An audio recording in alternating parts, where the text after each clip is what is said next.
Hi, I'm Kevin Dillon.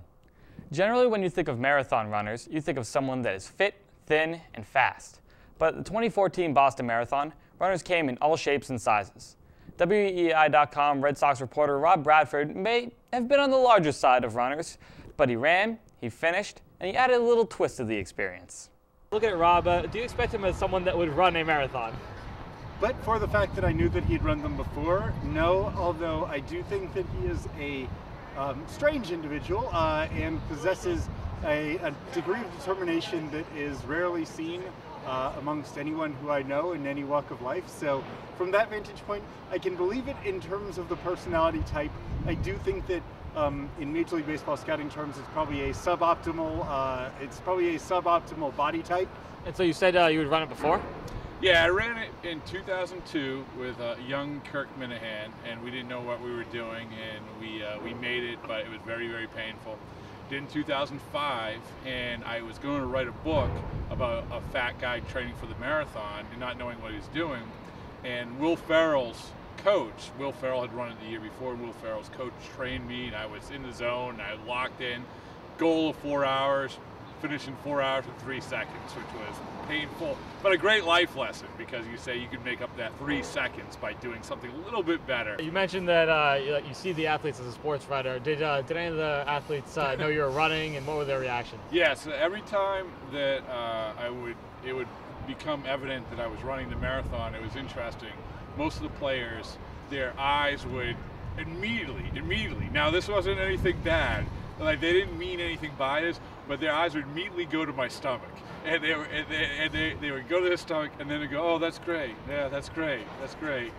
Good for you." I had no doubts about his ability to complete it. The thing I didn't realize was that he was going to be trying to complete it while becoming a force of nature on Twitter. That was my next question. You saw his live tweets. Did you expect that going into it, or? I thought that there might be something. I didn't really know the mechanism for the execution of it, but Rob is a multimedia force of nature. He is at Bradfo, and sometimes I wonder where at Bradfo begins and where it ends. And I think that's a matter of identity that we all need to confront. But in the case of Rob, I think that at Bradfo and Rob Bradford are so deeply enmeshed that of course I anticipate that there would be some kind of multimedia expressions, but I did not expect it to be quite as constant a banter as what we the people of the Twitterverse experience. In full transparency, I actually called in most of the tweets to our editor Jerry Speier, and he tweeted from my account so that I wouldn't die. What was our Run for Research, which is a charity you ran for?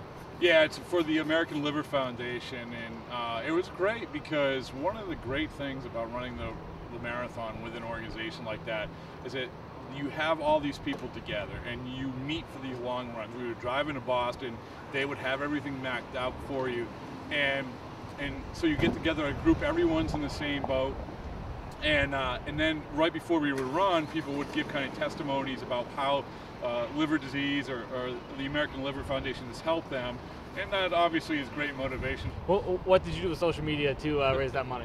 Well, I tried doing a few different things. So it's go to the American Liver Foundation page, and then they set up a page for you, so it's very easy to put your credit card in. But like you said, I pleaded on Twitter, I pleaded on Facebook.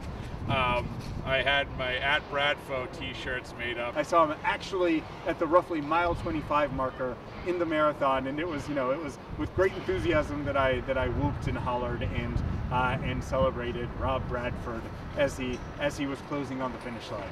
Now on Boylston, I've been in the other marathons where I've been incoherent, and it's a bad feeling.